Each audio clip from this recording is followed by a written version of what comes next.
कोई हमारे नबी की बात कर दे तो हम उस पर जान भी देने को या लेने को तैयार हैं। अब इतनी गुफ्तगू की है, उसको चैलेंज अगर किसी ने करना हो, इसको चैलेंज कर दें कि कहाँ दौड़े जाते हो, तो वो नहीं भागे और आपकी हिफाजत में जान लेते गए। इस्लाम कबूल होने से पहले भी सारी जंगें मुसलमानों के ख़िलाफ़ लड़ी और मुसलमानों को ही कत्ल किया। इस्लाम लाने के बाद भी इन लोगों ने सारी जंगें मुसलमानों के ख़िलाफ़ ही लड़ी। बैठ के बग़ैर किसी फ़िरके की आंख से देखने की ज़रूरत है, ताकि आप माजी है नहीं है, वो किस लेवल का है, वो रसूलुल्लाह की बात नहीं सुन सकता कि हमारी समझ में कोई हकीकत जो है उससे कहीं हम दूर ना हो जाए। इसीलिए मैं बड़ी कोशिश कर रहा हूँ कि बग़ैर किसी जज्बात के या जज्बाती प्रेशर के या गला फाड़ के या आप पे कोई और इन्फ्लुएंस करके अपनी लाउड वॉइस, नहीं जी उसने तो जंग नहीं थी, कह दें दादे ने नहीं की थी, कह दें प्यो ने नहीं की थी, कह दें फिर यजीद ने नहीं की थी। भी लोग हैं जो मुझे सुन रहे हैं, जितने भी उलमा, वो बड़ी एहतियात से काम लें।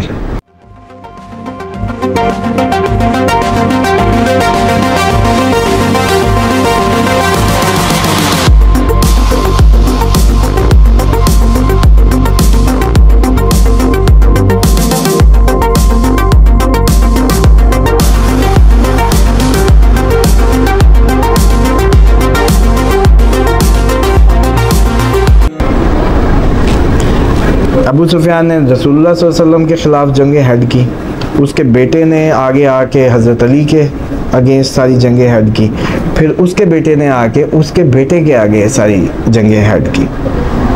जो आपको करबला की तक लाने के लिए इतना बैकग्राउंड बताना इसलिए ज़रूरी था कि ओहद और खंदक अबू सुफियान ने हेड की। जंगे जमल के पीछे भी अमीर माविया जो है, अमीर तो इन लोगों ने लगाया हुआ है क्योंकि ये अमीरुल मोमिनीन एक स्कूल ऑफ थॉट, क्योंकि हज़रत अली को कहता है कि मोमिनों के अमीर, तो उसके मुकाबले में उन्होंने उसको भी अमीर बनाया हुआ है कि अमीर माविया, और उसको खिलाफत जो मिली थी इस सेंस में। हालांकि ये लोग ख़ुद भी उसकी खिलाफत को उस तरीके से इंडोर्स नहीं करने के जमल के असबाब में शामिल। उसके बाद जंग सफ़ीन होती है, वो हज़रत अली के ख़िलाफ़ लड़ी। ये दो जंगें उसकी जो समझ लें कि हज़रत अली के ख़िलाफ़ हैं। अब ये अपने खलीफा वक्त के अगेंस्ट जाने वाले को जो भी स्टेटस देते हैं, ये इनका अपना मैटर है कि उसको क्या स्टेटस देते हैं। उसके बाद बेटा आता है, अभी तो बेटा सॉरी नहीं आया, हज़रत अली शहीद होते हैं। जब अली शहीद होते हैं तो के बाद इमाम हसन आते हैं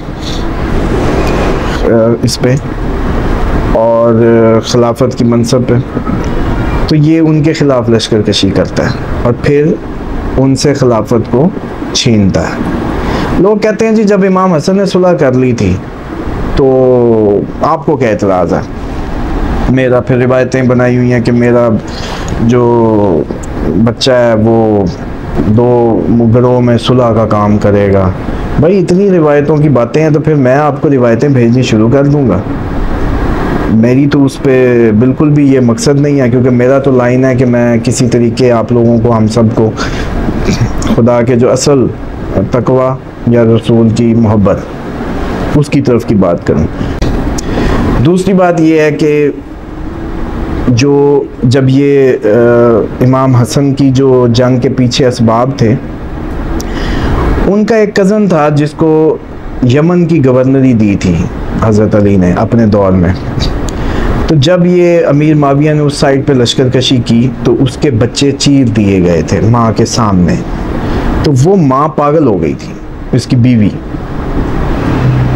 उबैदुल्ला इब्न जाफ़र आई थी, अब्दुल्ला इब्न जाफ़र नहीं, उबैदुल्ला इब्न जाफ़र आए थे। हज़रत जाफ़र के बेटे हैं या इस तरह से उनके बड़ा क्लोजेस्ट रिलेटिव है।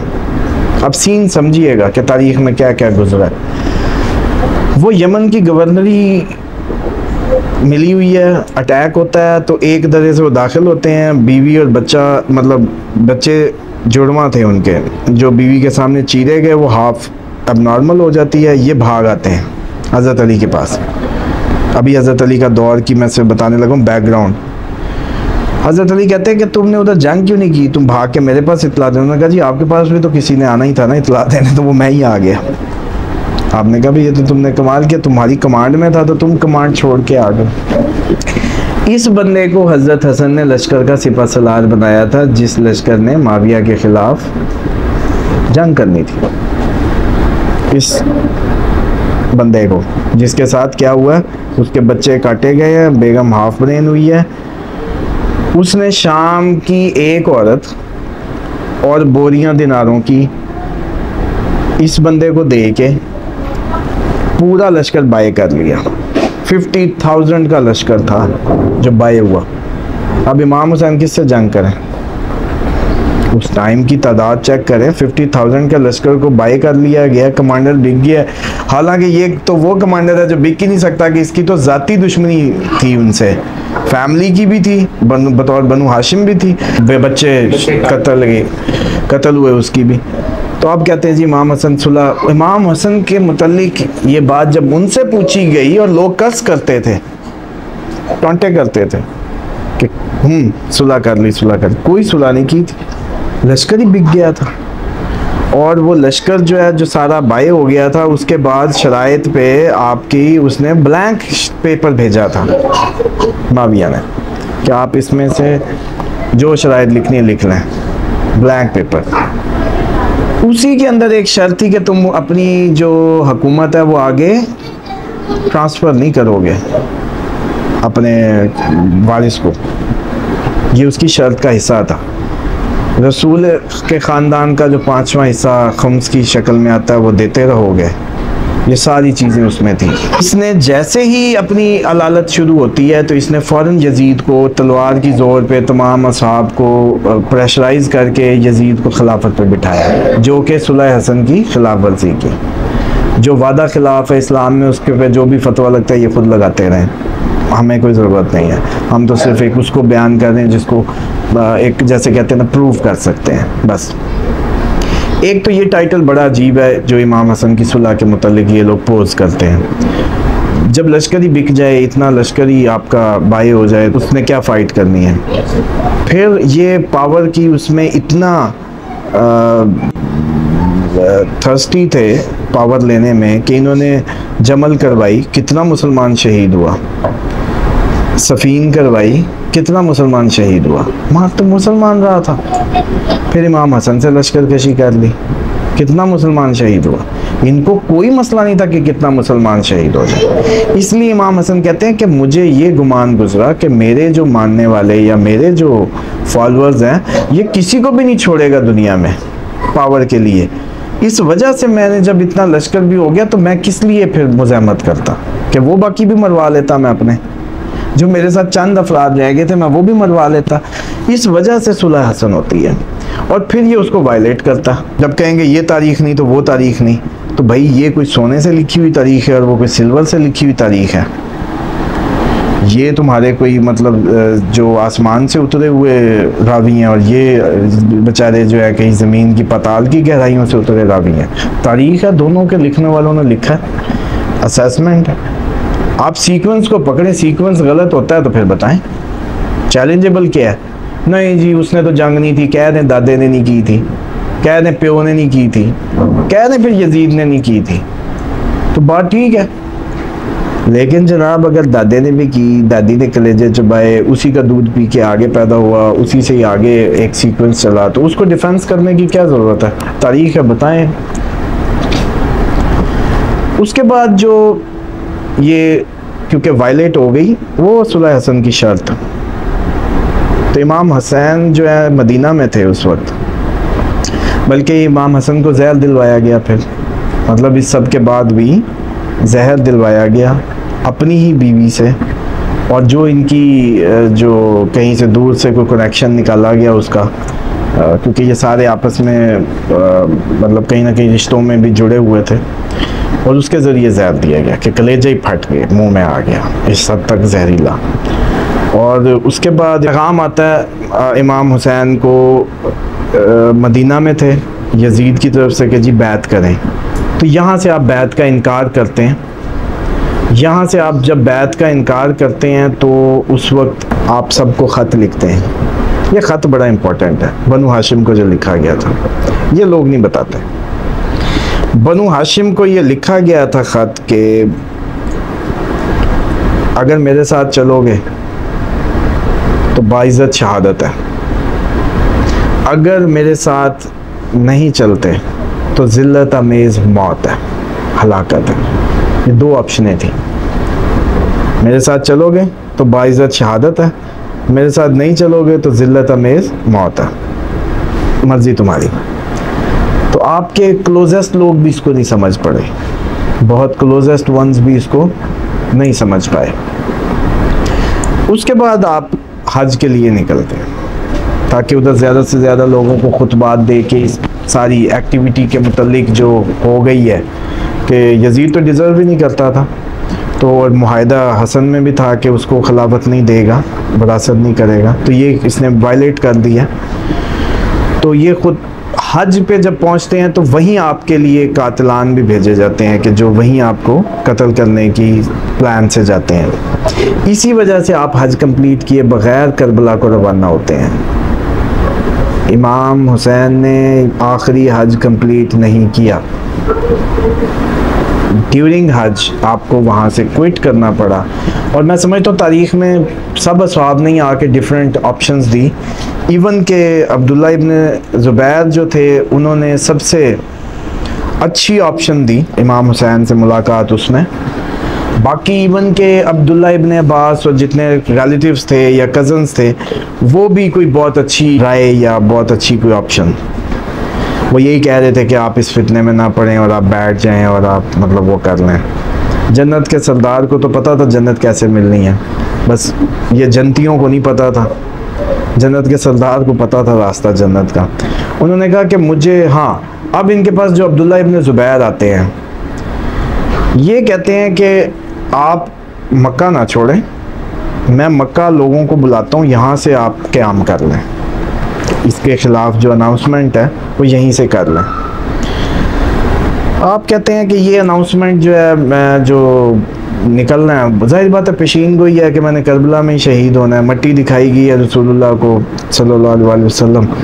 और इसी तरीके से वो जो करबला की ज़मीन की निशानियां भी पता थी, शहादत का बोनी है, सारा पता था, जिब्राइल ने आके बताया था। वो भी रिवायतें मौजूद हैं कि एक दिन आप एक ख़ास फरिश्ता आया तो हज़रत उम्मे सलमा घर हैं, वो रिवायत बयान करती हैं कि अंदर कोई ना आए, नबी पाक सल्लल्लाहु अलैहि वसल्लम ने मना किया। तो उसमें फिर ये होता है कि वो जो आपकी हज़रत उम्मे सलमा ने रोकने की कोशिश की तो इमाम हुसैन खेलते हुए अंदर चले गए। तो कुछ देर बाद देखा कि रोने की आवाज़ आने लगी।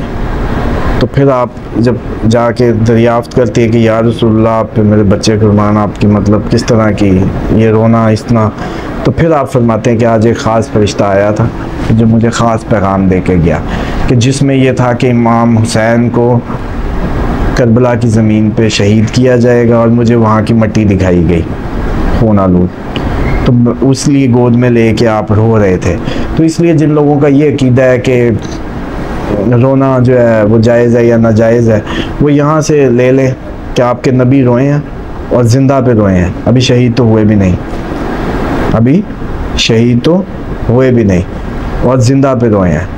इसी तरह एक और आपको बता दूं कि रिवायात में मिलता है कि हज़रत हमज़ा पे नबी पाक सल्लल्लाहु अलैहि वसल्लम ने खुद बैन करवाया कि कोई है जो मेरे चचा पे रोए। जो ये आयत को घुमाया गया ना कि जी मुर्दा पे रो मत, तो आपको पता है कि मुर्दा किसको कहा जाता है?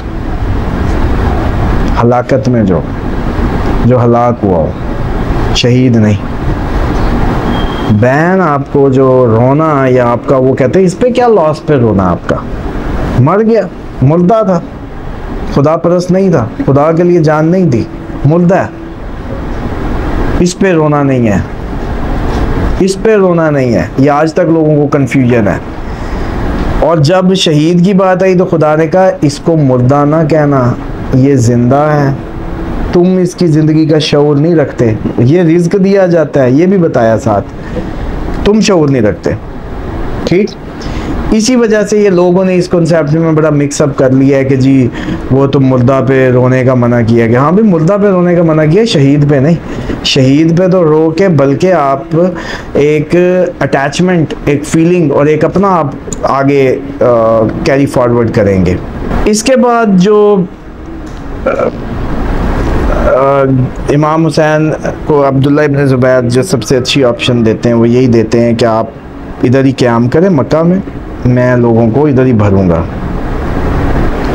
लोगों को इकट्ठा करूँगा और इधर ही आप यहाँ से अनाउंस करें। आपने कहा कि मुझे अगर एक बलिश्त भी मक्का से बाहर निकलना पड़ा तो मैं ज़रूर निकलूँगा, ताकि तारीख़ में ये बता सकूँ कि मैंने क़याम किया था और मैंने उस हुर्रियत के, उस जुल्म के, उस इस्लाम को एक मैसेज देने के लिए कि कभी भी मुसलमान किसी गासिब को, किसी दुनिया परस्त को और किसी दीन खुदा के दुश्मन को अपना हाकिम या हुक्मरान नहीं बनने देंगे। ये मैसेज इतना ज़रूरी था जिसने तारीख़ में आने वाले मुसलमानों को बचाना था जुल्म से, जबर से और इस तरह के, क्योंकि इसकी इकाई तो जाबिर हुक्मरान ही होते हैं। आपके हुक्मरान आज दुरुस्त हो जाएं, आपका पूरा माशरा दुरुस्त हो जाएगा। वही दुरुस्त नहीं है, नीचे दुरुस्त नहीं है। ये सबक देने के लिए जो कहते हैं ना दीन जिंदा होता है करबला के बाद, तो ये उसके पीछे कहानी है। इंशाल्लाह इसके स्टेप वाइज हम चलेंगे। इसके नेक्स्ट एपिसोड में यकम से हम ये शुरू करेंगे कि यकम मुहर्रम को कहाँ थे, क्या मामला था, 2 को 3 को, इस तरह से किसकी 2-2 3-3 दिन की सफ़रनामा बना के हम 9-10 को प्रॉपर इसकी जो मजलिस होगी या ज़िक्र जो लोगों को चाहिए इसके बारे में पता होना चाहिए और उसको एक डिफरेंट एंगल से जो आज तक नहीं पता, तो उसको पता होना बहुत ज़रूरी है, विदाउट एनी इमोशनल जो कह लें कि सेंटेंसेस, एक प्रॉपर डिस्कशंस, और ताकि सीन को न्यूट्रली आप देख सकें कि हुआ क्या। तो इसी के साथ आज के लिए जो है मैं समझता हूँ कि यहाँ तक ही इसको ख़त्म करते हैं, तो नेक्स्ट इसकी आगे से अगली शुरू करेंगे।